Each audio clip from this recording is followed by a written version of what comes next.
Hey, what's going on, guys? My name is Bre'Aunna, and welcome back to my YouTube channel. About 8 months back, I had started a playlist or a series on my channel called Mental Health Mondays. So it's been almost a year, but nonetheless, I feel like we've all had a very stimulating 2020. I won't call it good and I won't call it bad because I feel like there was definitely a balance for 2020 in my life personally. I'm not sure about everybody else, but 2020 was not at all bad. Like, all bad. I won't even call it bad because, I don't want to speak bad on her name. There was definitely complications, some things that sucked, but 2020 was not bad. It was just a lot of setbacks, y'all. A lot of setbacks. Anywho, if you have been staying tuned in and you've seen some of my recent YouTube videos, you may have heard me talking about how I wanted to pick up the series back up, and that's exactly what I'm doing in today's video. It is Monday, so happy Monday, y'all. Today's topic is going to be 10, I won't say facts, but 10 different signs that I'm going to lay out for you guys that stimulate your mind in noticing when you or someone around you has a mental illness. So let's go ahead and get into it. So sign number 1 is going to be feeling sad or depressed. And if you are feeling sad or depressed for a variety of 2 or more weeks, most likely you have a mental illness. Of course, in our day-to-day lives, we're all going to get sad and we might be depressed over something that happened, maybe a bad breakup, or maybe things just really aren't going as we want to or as we planned for events, or maybe like relationships, friendships, so on and so forth. And we might just feel sad for a little bit. But if it gets to a certain point where it has been 2 or more weeks, then officially this needs to be addressed, whether it's happening to you or whether a friend or a family member definitely needs to be addressed in a sense, just to make sure and check up on your people, make sure everything is okay. Sign number 2 is extreme mood swings in the currency of typical bad situations. Meaning, if you are constantly having mood swings, just feelings of, oh, I'm so happy right now, don't talk to me, I want to be alone, isolating yourself and just being like, don't talk to me, I don't want to talk, I don't want to have any kind of interaction, or always just down talking your life events or things that are going on with you or friends around you, and really just down putting situations like, oh, I'm not going to get this job, oh, it sucks anyway, oh, I didn't want to go anyway, just really downplaying or down talking situations or the people around you, or even yourself, just really always having that self-doubt. Most likely there is something going on. Possibly sit down with somebody and really just be like, hey, are you okay? Is there something that I can help with? Really just sit them down, or go, if this is happening to you, go and talk to somebody and say, hey, I kind of feel like I want to talk about this more because this is not normal. This is not me. So certain stuff like that you really want to watch out for. The third sign of a mental illness is self-isolation and detaining from all social interaction. Some doctors refer to this as the total shutdown, where you don't have an urge to do the things you once loved. So maybe you don't want to play sports anymore. Maybe you don't want to hang out with your friends anymore. You just want to be alone all the time. And again, it is vital an hour, a couple of hours out of the day to go take a walk or maybe read a book. But it is very unusual for the person, the normal human being, to always want to be alone and always want to be by yourself. And most likely, if you're feeling like you always want to be by yourself, you don't want to be bothered, you don't want to write anymore, you don't want to read anymore, you don't want to draw anymore, you don't want to do the things that you used to love to do anymore, no social interaction at all, you don't want to hang out with your friends, then most likely you are suffering from a mental illness. There's something deeper going on, because there's no way that, especially off the top, all of a sudden you're just going to have no interest in doing or talking to anybody all of a sudden. So that is also something that I won't say something you should get checked out, but that's something that you should really take seriously and really think over. Is that something that's going on with you? Have you seen this sign or this symptom in somebody else? And really think about it, y'all. Really, I want you to really think about it, because sometimes we overlook these things and we don't notice them right off the top or firsthand. But just evaluate yourself and see, is this something that you do? Is this something that people around you are doing? Sign number 4 of a mental illness is hallucinations. Average person is hearing, feeling, touching, or seeing something that is not there. If you're seeing somebody talk to a wall, there's nobody there, but in their mind, in their body, in their soul, there is somebody there. They may be talking to their grandmother. They could be talking to the janitor. They could be talking to somebody who died. And hallucinations are very real. And that's why we have psychiatric hospitals. That's why we have psychiatric evaluations. So doctors and medical professionals can really get down to the bone in what is going on and maybe why a person is having hallucinations. But if you see somebody talking to someone or saying that they're feeling something in their body that most obviously is not there, most likely they are hallucinating. To you, they're probably just being silly and you think they're messing around, but to them it is very real. There is somebody in the room with them. There is something in their skin. There is somebody or something touching them that they don't like, or maybe they do like it, and it's just that soulful connection that they are having. And a lot of the time this is due to PTSD, so post-traumatic stress disorder. Trauma also can be an effect of this, so make sure you're watching out or really just seeking out signs of hallucinations as well. Sign number 5 is going to be sleeping too much or sleeping too little. So in the terms of sleeping too much, that's what we call hypersomnia, and sleeping too little is what we call insomnia. And you may know somebody who has insomnia. It's more likely for a young adult between the ages of 18 up until about 25 through 26 to have an effect of insomnia rather than hypersomnia. So sleeping too little, not able to get enough sleep. And a mental illness that does have an effect on how much or how little you are sleeping is ADHD. And what ADHD is when your brain moves at a fast pace and you can do multiple things at multiple different times. I have a couple of family members that have ADHD, and they are always needing to move around, and their brain is always needing to have a project to do. They always need something that can stimulate their brain, where they can think, where they can move around,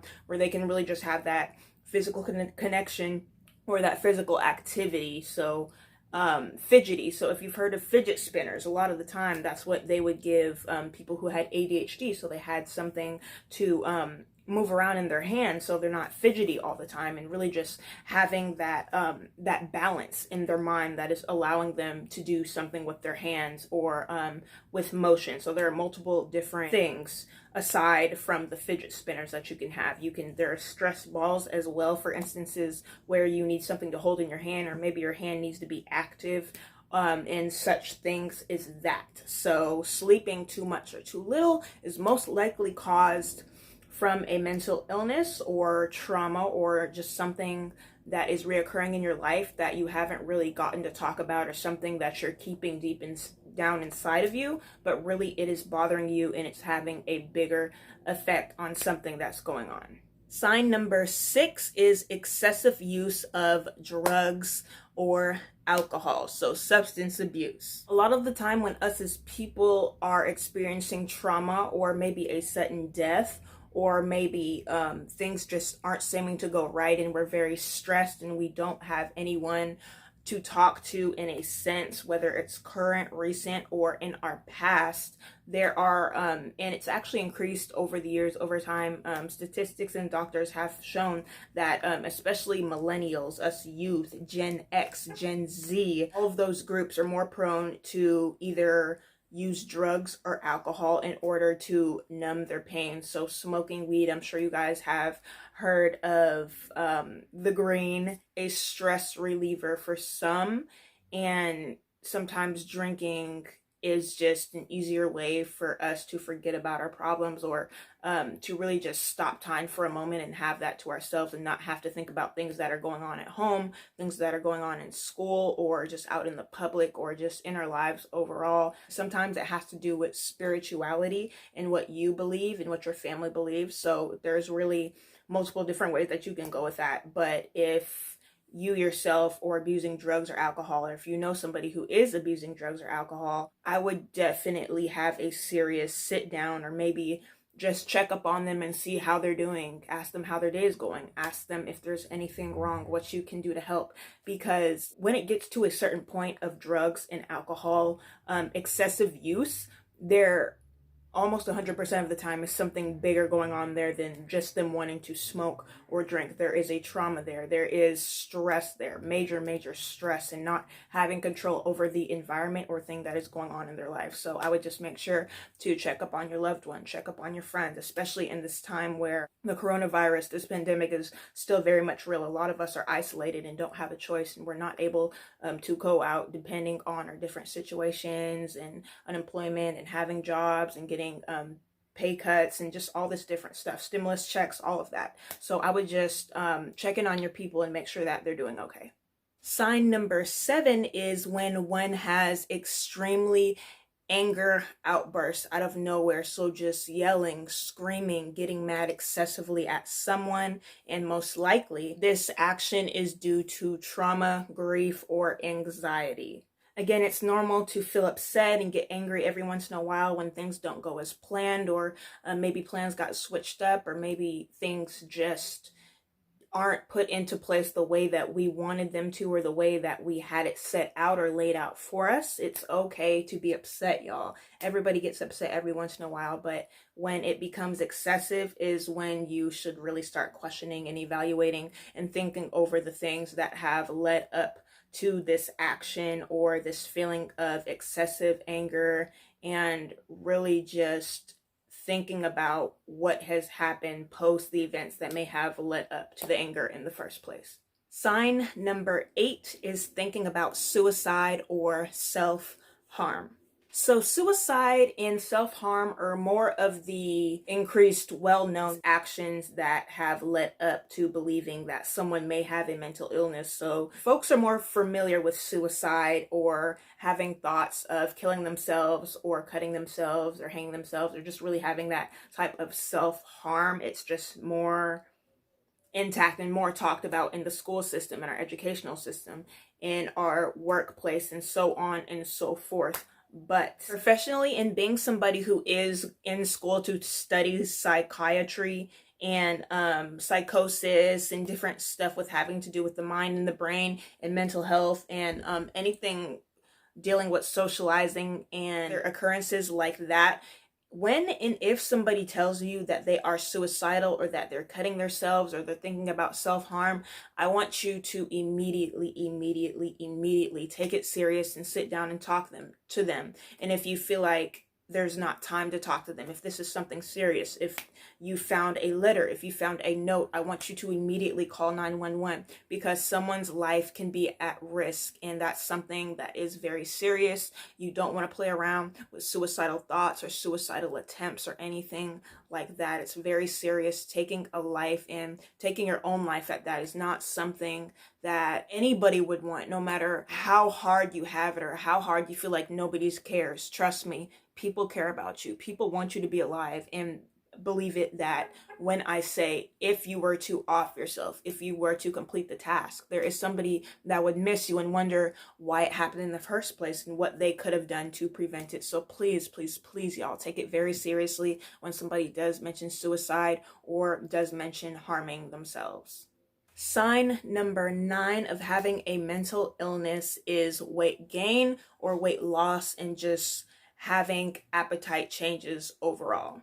Between the ages of 13 and 16, I personally myself actually became very depressed over a family situation that had been reoccurring for a couple of years in my house prior, and I just completely had an appetite loss. I had actually ended up losing about 7 to 15 pounds within 30 days, just within a month, and it was actually really bad. And I now have in the past and currently have to watch what I eat even more on top of my food allergies, just because my stomach is very sensitive now because of that small time period that I wasn't eating.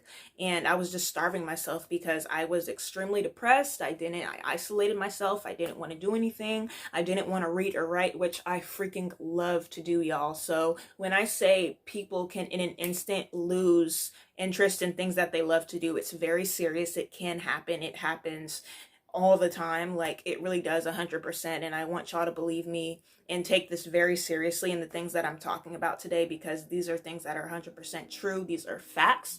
These are things that doctors have analyzed over time, and these things change over time as well. So it's just very important to have the facts. But I wasn't eating for so long of a time that I ended up having to go see a specialist, and a stomach doctor is what I had to end up seeing. And it was just very scary for me. I was very small for a very long time. I believe the smallest that I had ever gotten was just about 115 pounds. And now my weight is under control. I'm okay, but that was just a very scary point in time in my life. So having a loss of appetite or eating too much to where I'm sure y'all have seen to where you can become obese is very dangerous. It's not good for your heart to have all of that fat around it, and it's not good for your body to not get the nutrition that it needs. So you need to eat, but don't eat too much. Go ahead and get on a balanced diet. And if you are noticing these signs in somebody else, definitely sit down and have that talk with them. To sign number 10, which is always fidgeting or feeling like you need to be moving around or doing something and not sitting still, because on the inside it is literally killing you. Again, feeling like you always need to be moving, or your brain just needs to be active. You need to have something in your hand. You need to have or be a part of something, and just physically or soulfully, mentally, emotionally be able to do something. It does intertwine with having ADHD. So it's a possibility that that is what you have, or maybe that's what somebody of these symptoms that you know has. This is something that can be tested, and you can go to a doctor and get it checked out.